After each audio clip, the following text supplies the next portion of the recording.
Kamal, I know that you all been working around Cop City here in Atlanta. Can you give us an update on what's happening with and for folks who are tuning in that are late to the news about Cop City, you can give a little brief overview and what's happening right now, where we at right now with that. Yeah, from the last time we spoke about it, so now there's been one more additional arrest that is taking place in the forest. So there are now 6 people who have been arrested that we call forest defenders. They were arrested in the forest. All 6 are now being held without bail. And they are being held on charges of domestic terrorism. And if they are convicted of said charges, they can get upwards of 35 years in prison. And we're talking about, again, 20-year-old activists and organizer types, folks who were arrested as they basically were tree sitting. So they weren't involved in any so-called civil disobedience activities. They weren't involved in any kind of damage of property activities. They were literally sitting in trees where they had rubber bullets fired upon them. And so we just finished doing another rally and demonstration over the weekend. And many folks have been sort of making media runs and trying to get the word out about this incident or about what's happening.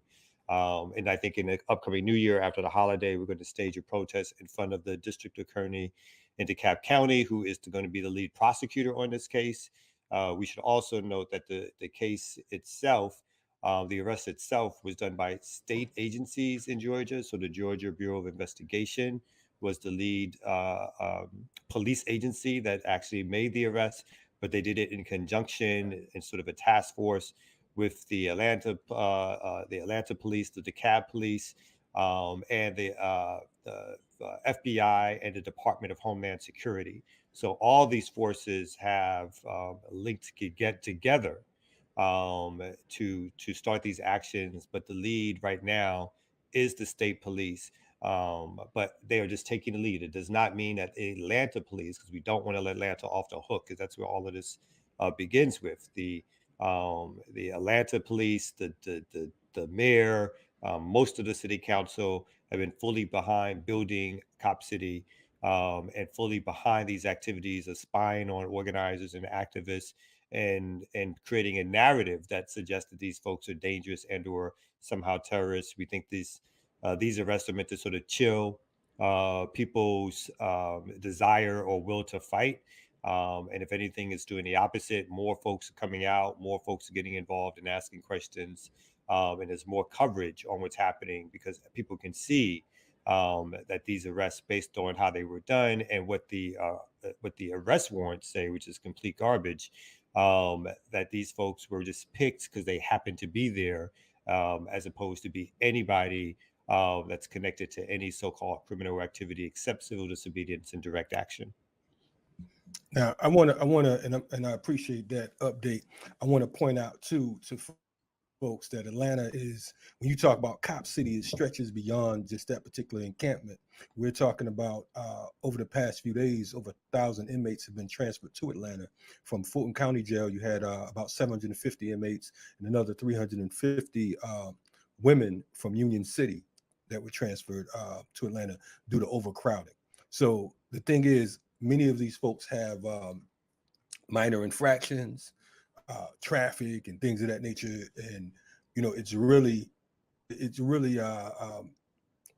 proving that it is a police state. It is it's moving towards a deeper version of a police state.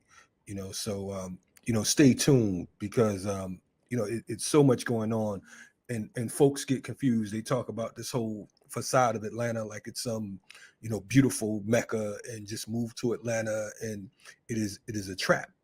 You know what I mean? And it doesn't matter that there's a black mayor. It doesn't matter that there's a black police. You know what I'm saying? It doesn't matter. It's all about um, enslavement.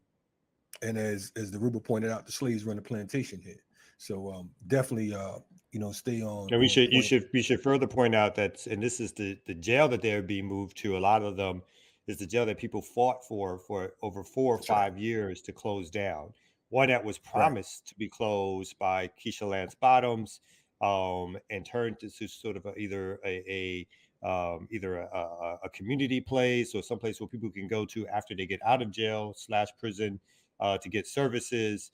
That was a promise made, and a promise again not kept. And so Right. this is a jail that went from having less than 20, at one point less than 15 or 20 inmates in That's it, right. to Right. now one in which they signed to MOU with the DeKalb County Sheriff's Department to, as Kalonji was stating, fill it up with upwards of 750 beds. Mm. And once they open that up, they're not Right. closing it back down. Right.